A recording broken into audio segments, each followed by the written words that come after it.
Hello, how are you today? Doing so good. So good to see you. Wonderful to see you too. We've been trying to bulk up on recordings because we're in the struggles right now. School's back, after school programs are back. We're we're doing well, but we're living the life. Life Yeah, is always lifing, and we're trying to make it positive life. right. Exactly. Well, Andrea, today, you're going to take the lead, my madam. I only know a little bit about, we want to cover two topics in this episode, and I only know a little bit about what you're going to present. So I'm excited to hear because everything's going to be fresh to me and I'm really looking forward. Well, the first one I believe is the sadder one. Yes. Yes. So And I'm if we not that I'm have time. looking forward to it, but I'm looking forward to hearing your story. Yeah. And yeah, the second one is a more upbeat one, but if we'll see time-wise if we can get it done, but hopefully we'll. It's a small story, so yeah, we probably could squeeze it in there. All right. So, oh, this one. I say this every time, I think. I know. These kiddos just truly live in my heart, and they really do like take a piece of me. And we always say this is why we do this. I think we talked in another recording, kind of like going over the statistics. So that's why we want to start off. So here in the year 2026, we were kind of speculating on how many kiddos have autism. And now it's here in the US, it is 1 in 31 kids. Oh my. Let that just That's sit. a staggering number, but I guess we also have to be grateful for the implementation of screenings and Amen. how many kids like you and I probably fell right through the level one cracks in the floor. Exactly. That's a staggering number, but I also believe that some of that has been concealed through either nefarious methods, and I don't want to be political. We try, like I always say, we try to be apolitical, um, through nefarious methods or just because of modern technology and capability and communication nationwide. And I Right. think that when sometimes people have an, excuse my finger, I almost murdered myself last night cutting an apple for my little guy. So if you see this in the next video or two, it's because I almost guillotined my little finger. Anyway, I am grateful for that, but that number is heartbreaking. Yes. Yeah.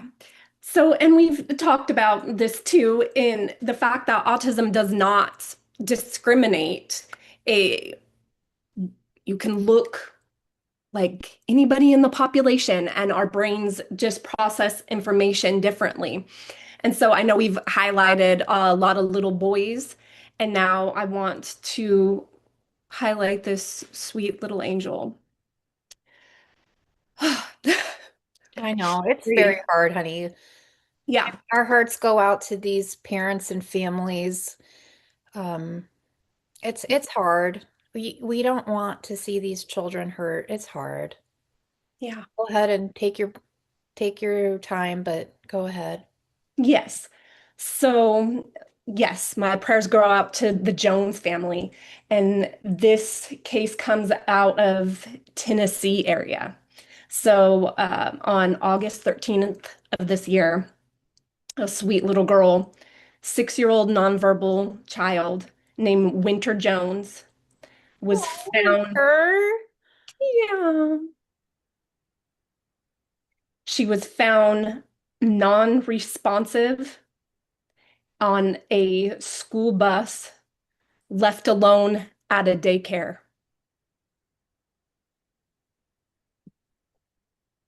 She was in this bus alone for up to 6 hours.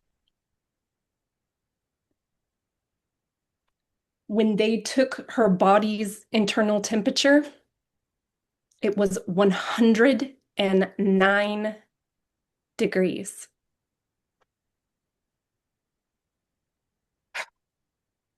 So there's just so many things this poor girl slipped through the cracks with, and so many people did a disservice to her. Her dad, Winter. yes, her dad, Brian Jones, said that her daughter, or his daughter, I'm sorry, rode the bus from her daycare called Kid University to a elementary school called McCall Hall Elementary. And when she arrived at that elementary school, she was never taken off that bus. Oh,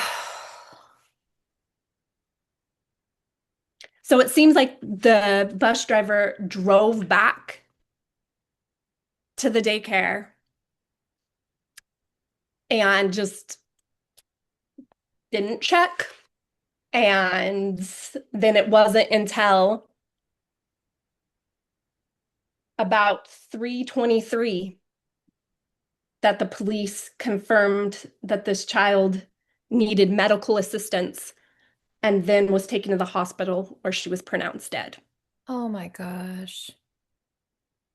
So what? So school starts around what, 8 or Oh, 7:30 to 8:30. So poor Winter sat there oh, baby. Oh, little Winter. all alone. Oh, Horrifying. That's horrifying. so Oh, Andrea. Mm. So, when my son was younger and the last, this new school year and the one prior, he has been schooled here in this community. Years prior, he was bused to another area. This particular bus company that's contracted for these areas. I mean, you know this and I know this, but if somebody's watching that's not in this area with the unified school districts, because that is very different than it is in Ohio.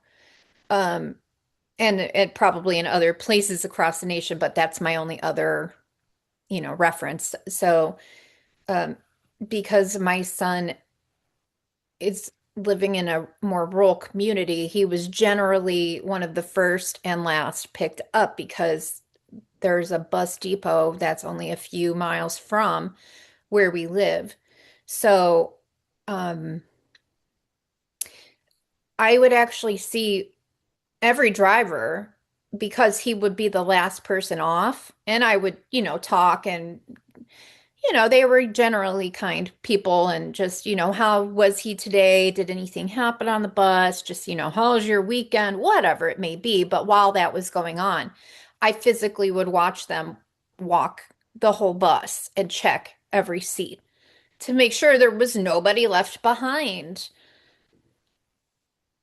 And just that small action could have prevented this tragedy in our opinion. We don't know the whole detail of the case, but it's clearly just as, you know, people who interact with school buses, that's probably a generalized duty to make sure everybody's off the bus, that there's nothing left behind on the bus. Like, don't you clean up your bus whenever you're done using it? Like, nothing.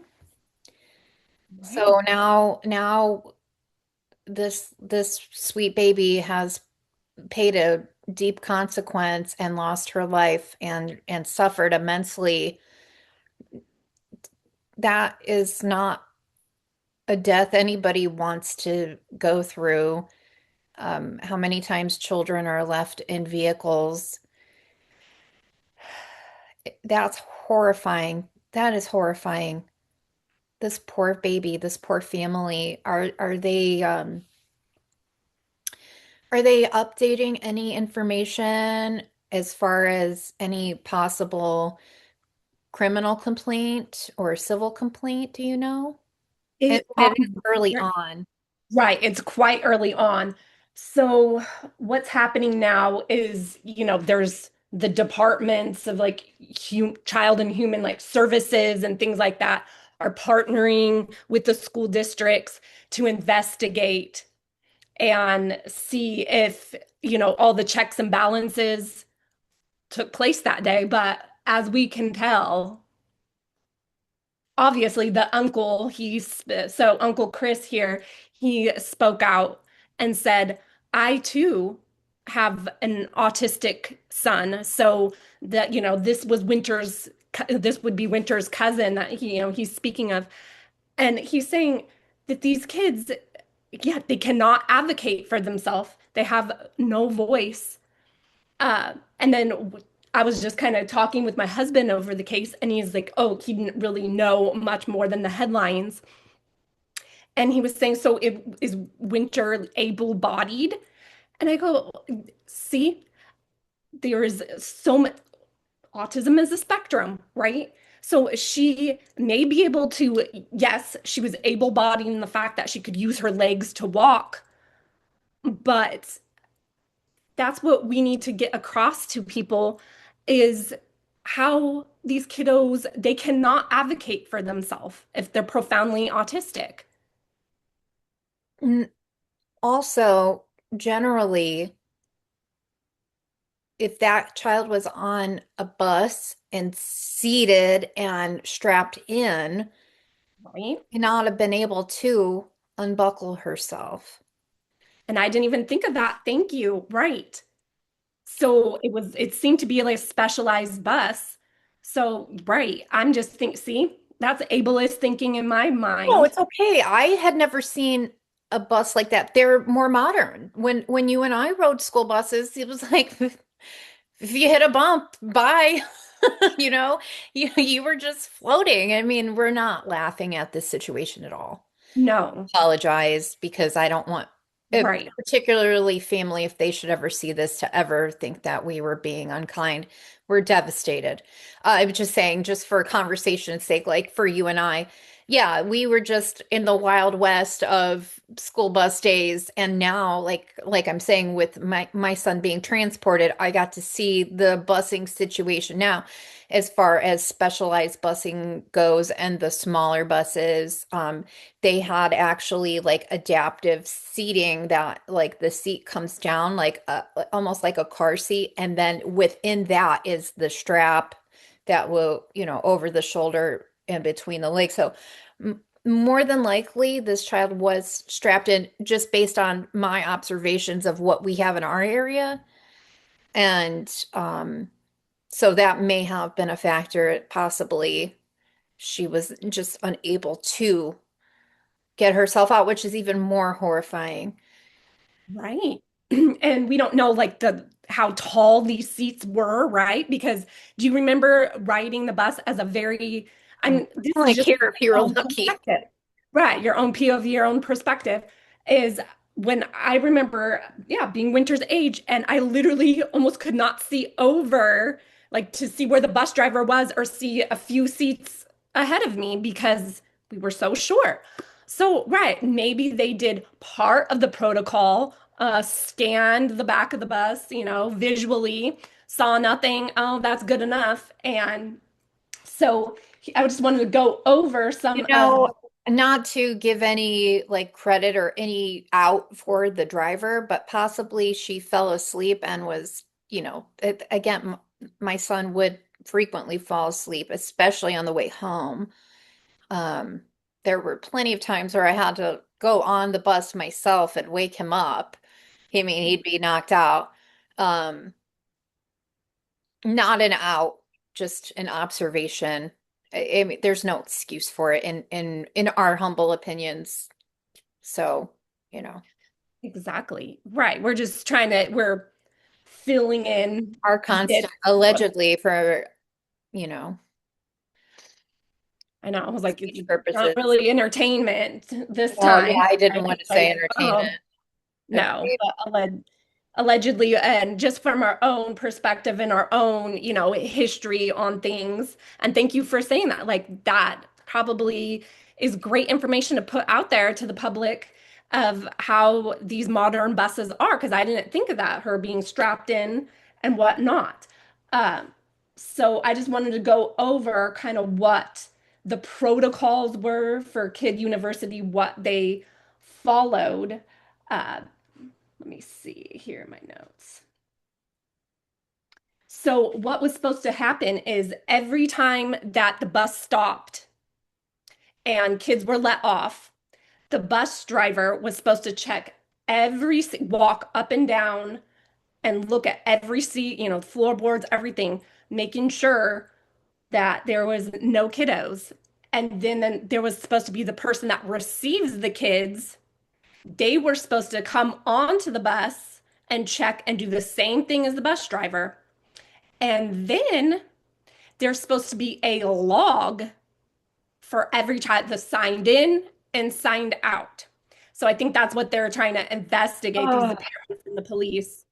But like as we've seen, it seems like these people, unfortunately, that are dealing with and interact on a daily basis, which is their job with these sweet, innocent souls, they are just, doing it half baked or half assed. And see, Andrea swore she's upset. Jen I said, swears like, no biggie. Andrea swears, even I went, oh, no, right, rightfully so, friend. Heart, heartbreaking, but yeah, thank you for providing that additional detail with what their protocol was stated as, because that does give clarification, but it also tells us that just based on reading that and versus the outcome of the situation, there's no way that was done. And it's so early in the school year. Like, come on, man, you just started. right. And that's what my husband was like, so is this a summer program? And I was like, I don't think so. I think school, if they're saying school, and I really Possibly don't the know, but parents may drop that child off at a daycare before work, and then there's transportation from to school. However, if she didn't make it into the school building at some point, why didn't anybody call the parents and say, "Hey, where's your child at? Where is Winter? Where is she today? Did you guys bring her to school today?" exactly. That's the like I was waiting to see if you were gonna say it, but you Well, I took the was words waiting, right but out I'm of my trying mouth. to not railroad your great investigative work, and uh, you're No. you have me enthralled. You do. Like, this is horrifying. Yeah, but it just begs the question. And for us, that kind of, we like to put the puzzle pieces right together and try to figure it out in our minds. We try to make sense of things. And any normal, loving, caring, understanding autistic mom that would be our first question. Where was my phone call? At some point, you notice that child did not come. Like when you took attendance, where's my kid? Right. So it's the school bus driver failed her, who the attending person that was supposed to meet up with the bus when they got to the school failed her. Whoever, all anybody in her classroom that was supposed to meet up with her failed her. So, probably about minimum five staff members or more, I would say, right? I mean, just tell me how many kiddos meet with your son on a daily basis. So many. I mean, there's a school full of children and people, but I physically drop them off and physically pick them up. But yeah, I Friday, we had an appointment here at home that my son had to be present for. So I actually took him to school late. But Okay. before I got there, I received a text notification that my child was going to be marked as absent and it was probably about 10 o'clock in the morning. So that was about 2 hours after the school day started, which is the general communication from them. Uh, but yeah, before I even had a chance to go to the school, my notification was like, hey, unless you call me or tell me what's going down, your kid is absent. So, Bingo. And we've said this before. How is it that in 2026, when we have every app, every this, that, and the other for these school communications, and I live in a very, very rural community. So the argument of like, well, we don't have this or that. Yes, it's California, but we are in a very small community, small community. Like some of the educators live here in town. Like these are people we run into all the time. So, you know, you kind of have to be careful, like things don't bleed together. But yeah, there's no. I- hor- Even yeah. this small town has these capabilities. So I just don't, I am trying to like get ahead of that argument in my mind of like, I'm not familiar with that area in Tennessee. Um, is it outside of Nashville? Is it outside of a larger metropolitan area? Is it in a rural area? I don't know. Well, I'll just say, like, for the footage that I did see of this kid university, it seemed like it was in like a little more of like middle class, and it seemed like they had bought these and buses and kind of converted them and had their little kid university logo and had a cute little marquee out. So it seemed like on the outside that they really did put a lot of effort into their aesthetics. And it seemed from what I could see that they would have these infrastructures put into place if they're putting all this emphasis on kind of like attracting people into their daycare. The irony there of like you spent all this money on the aesthetic, the billboard, and you didn't do enough for training. Zero. Like there's sorry, even if that's what your protocol is. Oh, this is Yeah. this is horrifying. This is up there. So I just Still want to haunted by little Casper. The oh, little oh, that kid pops into my head all the time.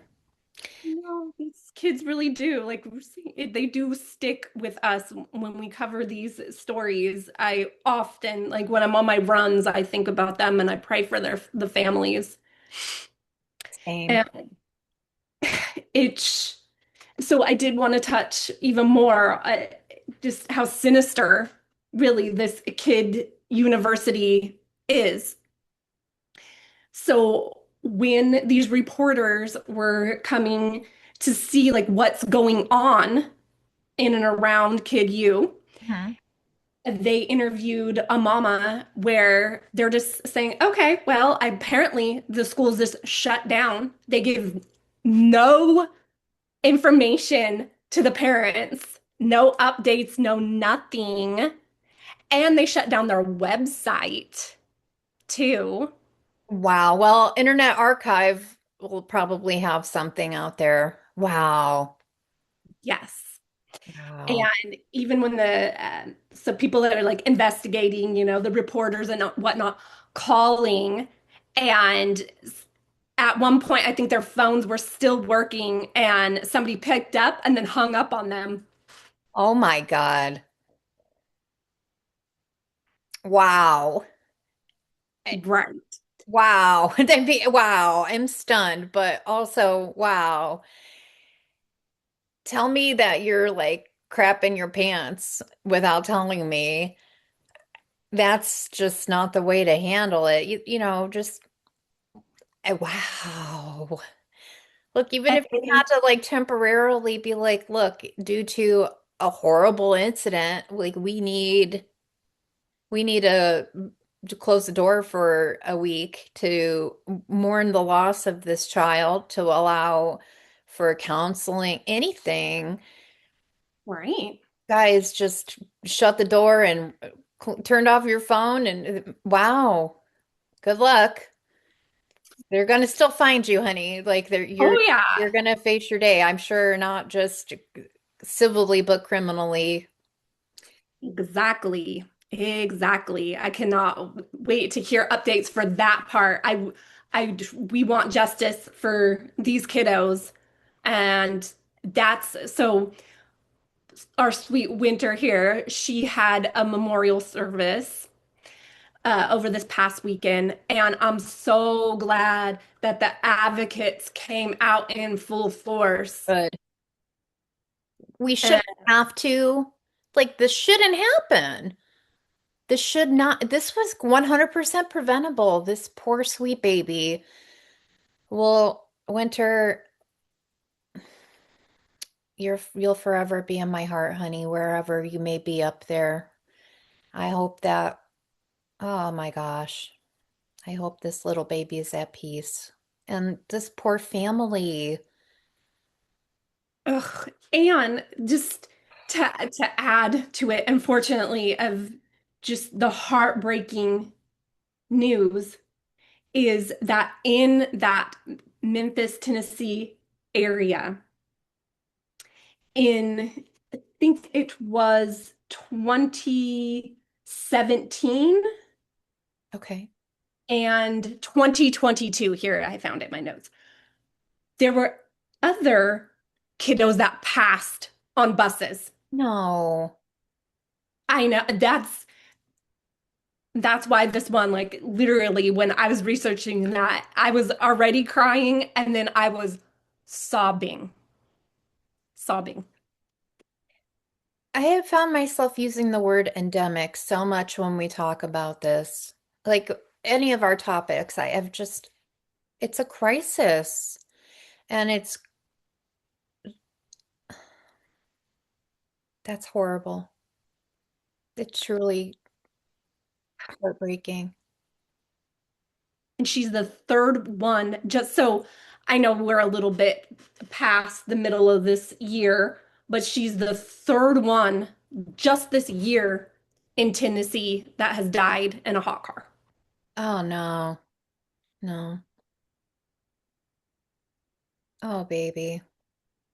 So, parents, educators, anybody that it doesn't even have to be a kid on the spectrum, just please, Double we're check your still, car. Double check anything. My kids are, well, with my son, whatever, that's a side note, but I, Andrea, I swear I check that car every time, even if I watch those children walk by me, because even whenever they were just little babies, I had the mirror, I had all the stuff, but it was kind of like my,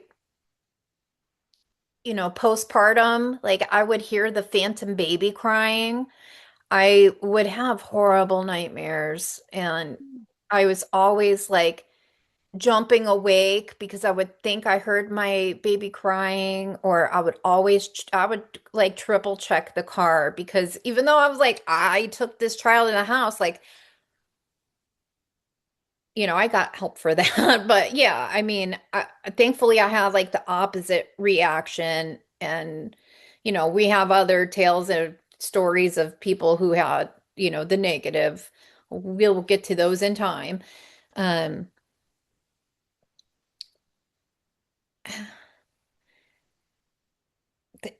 there's so many words, but not enough words to convey like just you have this person that needs you. And if you know you can't take care of them, Find somebody who can. I'm never going to be mad at you if you say, you know what? I can't.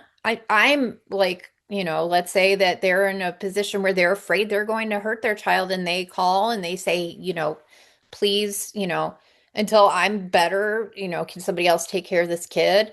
That actually is something that's happened in my family I'm not supposed to know about, but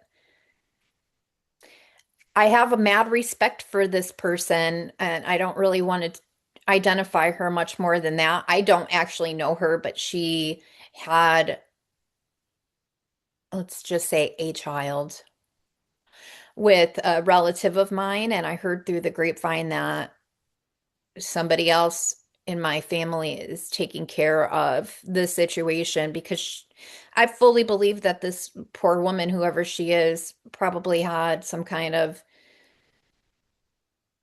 you know, mental collapse and but rightly said, "Hey, I need help right now." And somebody else, a relative, is taking care of this situation. And I'm proud. I don't know that lady. I'm proud of her though. Yes. And that was the first thing I said was like, that was the smartest thing this person could have done because Mhm. she didn't injure anybody. She said, I need help. I can't handle this.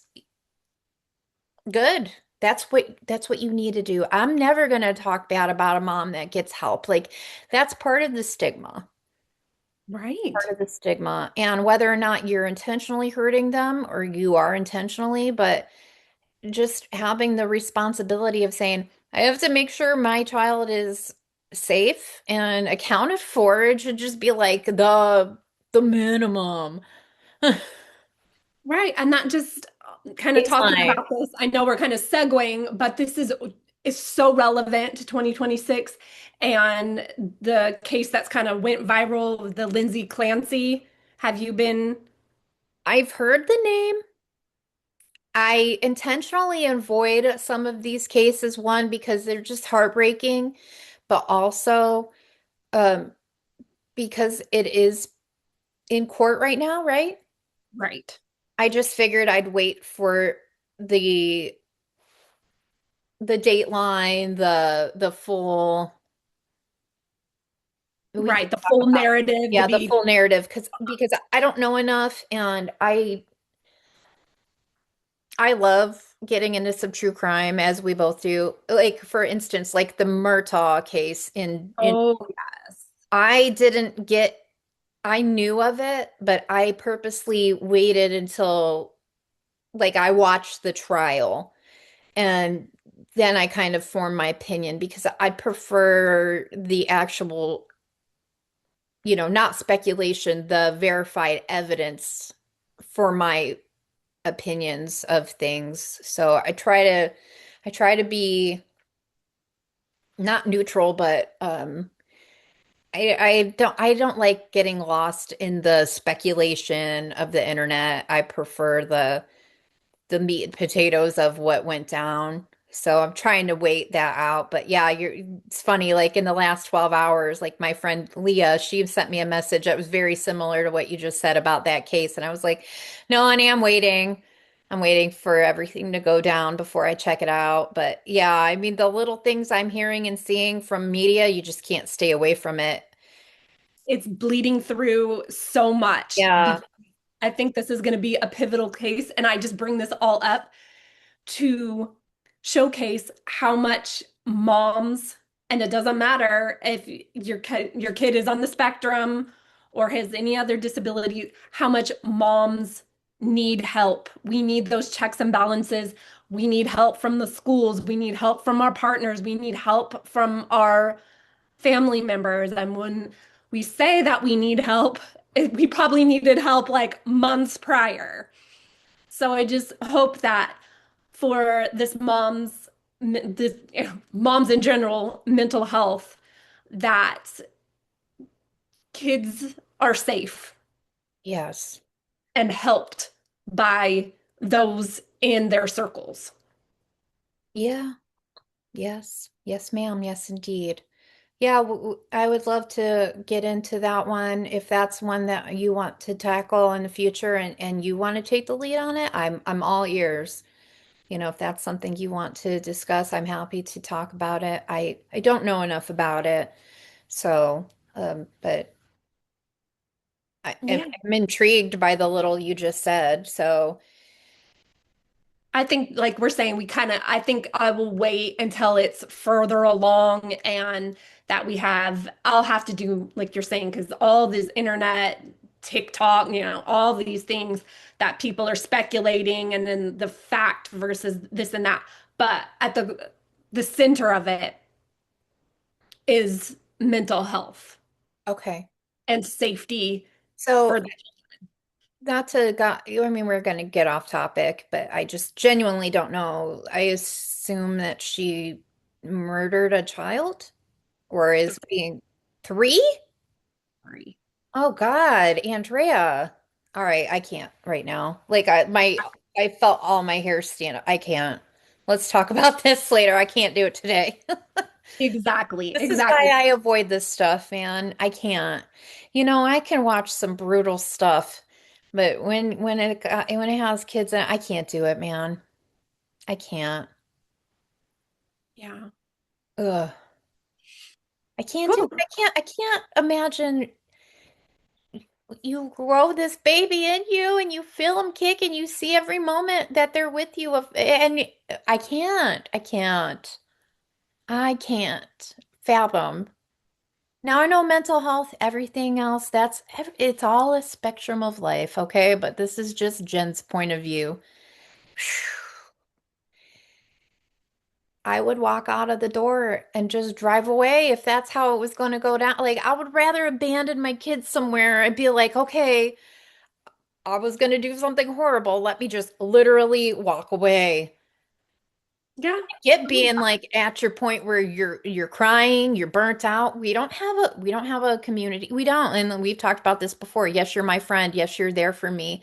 But you're living the very same life as me. You can't drop everything, come take care of my children. You're take care of your own children with their own needs. Right. We don't have relatives. We don't have anything. It's just my husband and I and these two kids. And for people to just oh, you should have done this or that or call your friend. Honey, that is an option. It is on the table. We do call our friends, but do you think our friends, I mean, yes, if I said, Andrea, it's life or death, you would come. For But sure. I'd be what's there. going to happen to me before that phone call happens? How bad did it get? You know? By the time Right. I'm making that phone call, Andrea, it's life or death, literally, please do da da da. The damage was probably already done. So yeah. Well, and we'll have to see how it pans out. And so there's all this speculation that it was actually the husband that kind of over medicated her and that he could have been the one that does it. And his new wife His looks new ex wife. Wait, wait, wait. Okay. When did this crime happen? it's I think it's been over three or like 2023 or even before that. I don't really know timelines, so do not. I may have to put that down in comments or No whatnot. worries. I only ask that whenever I try to like equate why I don't know certain things. Like I can place like time like 2018, 2019. We were living, here, but we were living in another very small community with like no internet access. So we missed so much stuff. The children were born in 2019, 2020, the end days of COVID, all that. Oh Um, yeah. just there's a lot that I've missed. Yep. It So was a mom knock life, it right? was a mom knock life for us. Do you know what I sang when I almost cut my finger off last night? What? Nice mom's finish last, because I should have been mean and been like, no, go to bed. Instead, I was like, sure, honey, I'll get you an apple. And after this all happened, that's what I said to my husband. Nice mom's finish last. You were just doing the best for your I baby. know. This poor baby, he saw it happen. He goes, I saw you, Mom. And I went, honey, it is not your fault. It was my own fault. I wasn't paying attention. He was just like, I feel bad. Like he got some words out. He was like, "Okay, I know you feel bad, babe. I'm sorry." Oh, that's rough. I know. He's probably like feeling Sympathy so and guilty. empathy for you. Oh, that's so sweet. I know. Okay. I know. Well, He's a do little, we? but Miss Winter, little baby, uh, make sure that can you send me over the public article so I can, if they have a photo of her, and if Yeah. it's not a good photo, and not that it would be a bad one, if one's not available, I'll either use Winter or I'll use their souped up bus as the picture for the video. Oh yeah, no, she's precious, and her parents provided a lot of photos that are public, so Oh, I can definitely man. do that. And then I'll send you the GoFundMe, and so we can link it I because would love to do that. I was a breath away from asking. I wonder if they have a GoFundMe available. not just for the funeral, but if we can at all help, and because I'm sure they're going to be a part of some legal matters in the not so distant future. And that's, not that I love this, but I feel like, if you're under that kind of situation and you're not allowed to speak out, and it would make my heart feel better to know that somebody was out there just airing my grievance of like, I can't talk about this, but somebody else can, and we don't know them. So Right.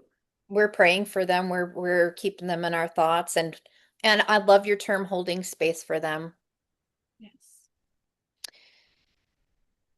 Miss Andrea, I don't want to segue badly, but I know that you had one more to add, and you mentioned that it was a little bit more positive. So,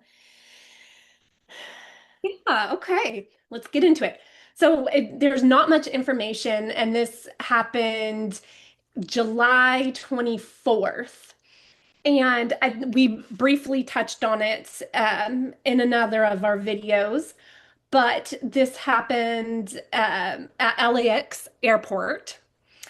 And it's just a joy to see a police officer that has a background and knowledge and understanding of autism. And so, what had happened is an autistic woman was in a baggage claim area, and you know how the in the baggage claim, and at LAX, it's massive. right? So it would be quite, even for me as a supposed level one autistic person, it is quite overwhelming, right? Especially if you had just gotten off a flight or if you're navigating the LA traffic and you're already overwhelmed. And there's people like if you're not moving at a quick, fast pace, there's people cutting and dodging in front of you. They have constant announcements and loud music. And I mean, just anything that you could think of as something to overstimulate you, that is what's happening in the LA airport. If you have never been to an airport or have not been to a super busy one, that one is quite popping. I'd have to say my own experience. I've been to LAX, I think like 3 times maybe. I feel like Dallas Fort Worth is worse. Yeah, I can see that in certain times that I've been there. It is, Dallas Fort Worth is so large it has its own zip code. oh, It's a wow. fun fact I learned from one of the shuttle drivers when my husband and I had to, through our no fault of our own, got put up by the airline because we missed our connecting flight, and we got to fly West Coast to East Coast because of that. Yay! Fun times. But yeah, LAX is it's big, but yeah, in my mind, I still feel like Dallas Fort Worth is worse by far, but. Go ahead, honey. I'm sorry. No, it's fine. I think it just all depends on the time of day, holiday seasons, whatnot. And so if it's in July, so there's all the summer traveling, and that probably increases. So we'll just say that, yeah, quite busy, right? Okay, so she didn't give an age, but she was a young woman with autism, doesn't report what level. But she was so overwhelmed that when police were called to the scene at the baggage claim, the the luggage carousels and whatnot, they go round and around, and then they have the luggage chute. Yes. So somehow she scaled the luggage chute, and she was kind of, had a little monkey within and climbed up there, and she was holding herself up there in the top of the chute. And it doesn't, so I saw video, and it doesn't explicitly say if she is traveling with family members or whatnot. I don't know if these are just onlookers that are there with the police, or the people that called to let them know that she had gotten on the carousel there. But this officer seemed to just be very, very calm, sweet, had that demure attitude. Very demure. And so she just starts to have a conversation with this lady that was overwhelmed. And she was able, it just says, it doesn't say specifically, but she's able to play on her phone, or I don't know if it's the young woman's phone, but she plays her one of her favorite songs, a Bruno Mars song, and kind of like hums and sings the lyrics with her. Which one was And then she's able, like we say, hold space with her and calm her down. And it? she's able, Which Bruno Mars song was it? I gotta know. I know, I wish I could try to do a deep dive and find out, but yeah. So she's able to play this song and coax her to come down. Uh, I'm just thinking on the flip side, if that officer wasn't there, Oh, that could have went immediately badly. worried. It I would could have been just a see combative situation. It would have been a detaining situation. Oh, exactly.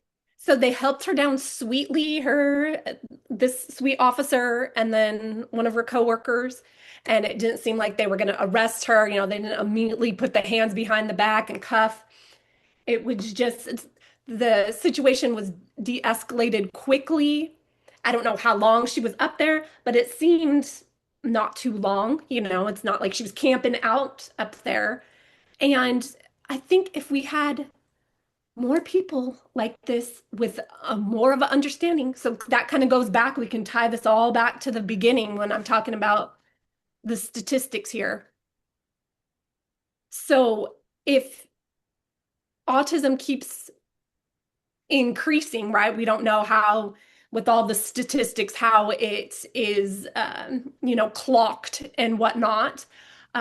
But with how it's going, we really do need to have more and more educated people, staff, and anywhere that is going to be in public places where autistic children, which children turn into what? Autistic adults, right? Where yep. they're not outgrowing this. No, I'll go off on another tangent. I literally had, I won't identify who it was. It was a person that was around my son and basically said something to the effect of, well, they're getting better. And I was like, Excuse me? pardon? Yeah, I don't even know French, but I was like, Excuse-moi? excusez-moi, monsieur, madame, blah, blah, blah.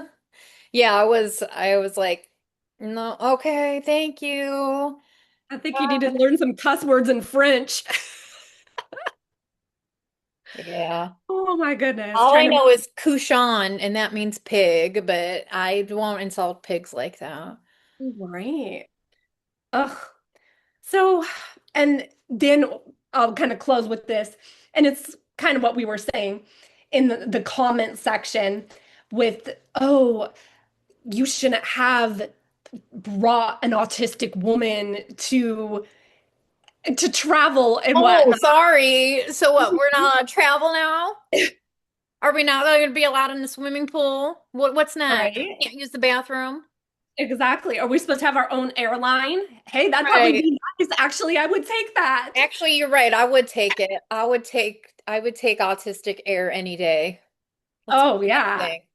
That would be so nice to have, the lights dimmer for longer, and not super loud intercoms going off and, Maybe a so little bit more insulation on the interior to drown out the engine sounds. right. Hmm. Too bad we're Eh. not. Become a Too billionaire. bad we're not billionaires. Right, right, right. Richard Branson, come on. I think he would do something like this. He's probably one of like the least problematic billionaires out there for now. Come on, Branson. Yeah. Well, uh, That was a heartwarming story. And after Sweet Baby Winter, I needed that little bit of heartwarming. Um, yeah, good for that officer at LAX. I'm glad to hear that. We have to often talk about sad things, so it's nice to have like an end cap of something positive. right. And maybe that's something that we can kind of implement here. It's just like 10, 15 minutes at the end of our videos and just kind of highlight that there is good in this world. Yeah, And yeah, we can do hard things. We can persevere, right? And indeed. I just love that there are people out there that continue to spread joy, peace, and de-escalation. Yeah. Yes, I heavily agree with you, ma'am. Well, on that note, if you don't have anything more to add for this one, then I suppose we will say goodbye and wish everybody a wonderful day. And please continue to like and subscribe. Thank you for the views. And like I said, we set up socials. I know that we're a very young channel, so little by little, here we go. But we are here, so I just want to be grateful and say thank you to everybody and to Yes, please thank continue you. to like and subscribe. We appreciate every one of you. Okay, thank you. Bye. Sure, bye.